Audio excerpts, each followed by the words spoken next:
Welcome back to the vlog. We are here today to talk about how you score an antler. With shed season coming in hot, we thought it'd be a good idea. One of the main questions you get from your buddies is, what's that thing score? Whether that's pertaining to a deer they shot or a shed antler that they might have picked up. So we're gonna kind of run through. I'm just gonna throw a disclaimer out there. I am not an official scorer by any means, but I have a pretty good idea of how to get in the ballpark at least. So we're just gonna run through how to score an antler and get you in the ballpark, because I think there's a lot of questions out there on just how to do that. So let's get started. So with scoring an antler, there are certain measurements that you have to take on each and every antler. The first measurement that you're gonna take is the main beam measurement.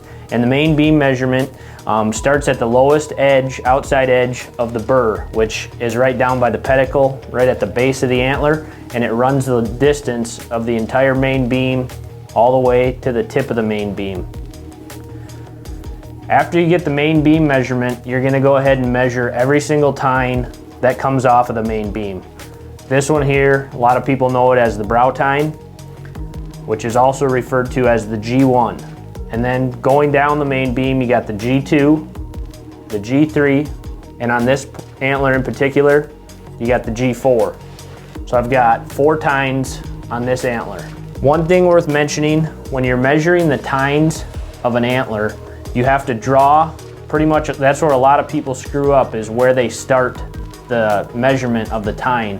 And what you can do is you can actually lay a piece of tape, or you can use a pencil to mark the tines. You can lay a piece of tape and you're gonna start your mass measurement or your tine measurement pretty much where the main beam runs across the bottom of the tine, and we'll lay that out here with tape to show you exactly what I mean.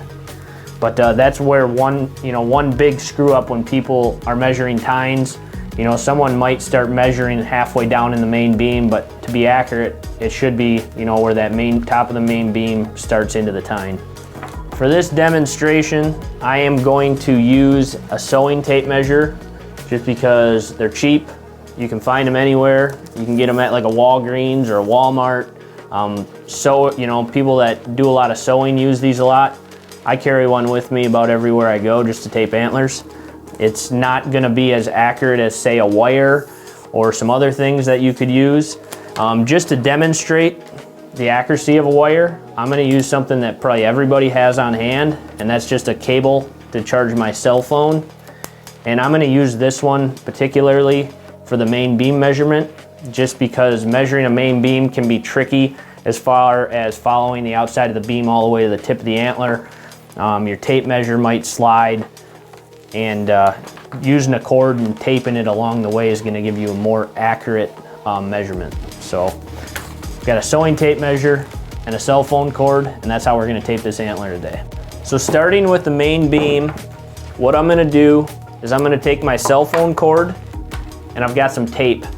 And like I said, the main beam measurement is probably the trickiest one to get out of all of them, just because you gotta follow the outside ridge of the antler without having your tape measure continue to move. So I'm gonna start with my cell phone right down here on the end that plugs into my phone, and I'm gonna start it down here by the burr, and I'm just gonna tape it in probably 3 or 4 different locations, following the main beam all the way to the tip.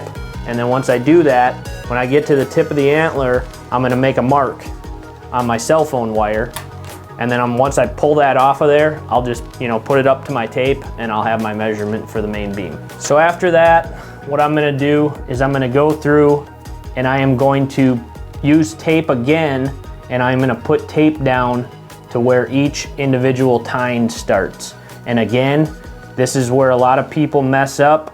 There's a lot of people that measure from the wrong spot when they're measuring tines. So to make it easy, I'm gonna take a piece of tape and I'm gonna put it at the bottom of each tine, and I'm gonna start that measurement right where the tine comes off of the main beam. So I'll go through and tape all these tines, measure them all, and then I'll move on to the mass measurements. For the mass measurements, again, I'm gonna use the sewing tape.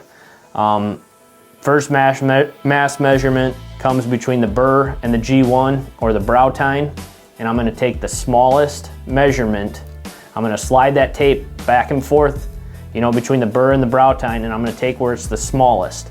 That's my first mass measurement. And then here between the G1 and the G2, I'm gonna do the same thing. I'm gonna slide my tape up and down and find the narrowest point. That's gonna be my second mass measurement.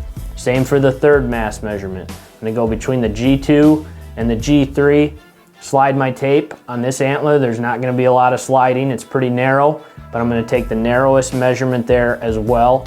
And then my fourth and final mass measurement, I'm gonna slide in between the G3 and the G4, and that'll be my fourth and final mass measurement. So then at the end, once I have all my measurements written down, I'm gonna go through them and I'm gonna add them up.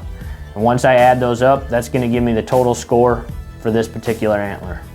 All right, so we got a total score of this antler, came out to 59 6/8. And truth be told, a lot of time, you ain't gonna match up a shed. I think I probably average one match set for every 10 antlers I pick up. So I'm picking up 8 antlers that are singles and I never match them up.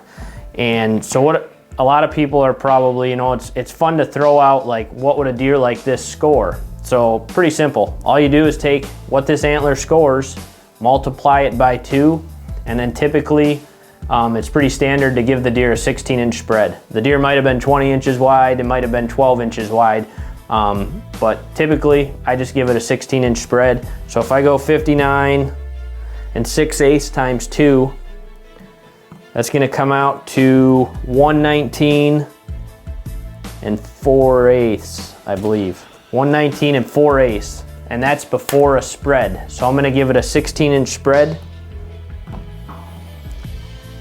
So a deer like this is gonna score right in the ballpark of 135 inches. Just to give you an idea, it's fun to, you know, especially if you're building history with deer, it's fun to tape their antlers. It's fun to see how many inches they can put on each year. Some deer are gonna, you know, put on big jumps. Other deer, they might not grow at all. If not, you know, they could even shrink. It's just kind of fun to see what a deer can do, you know, between the ages of 2 and 3, 3 and 4, 4 and 5, and so on and so forth. You know, if you picked up an antler and you're wondering just how to score it, hopefully this video helps you.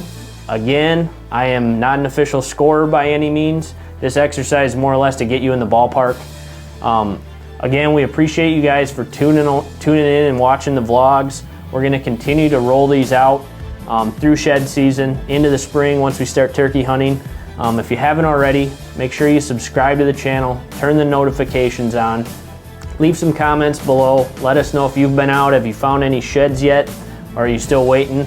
I know here a lot of the deer are still carrying their antlers, so we haven't really been hitting it hard yet, but it's fast approaching.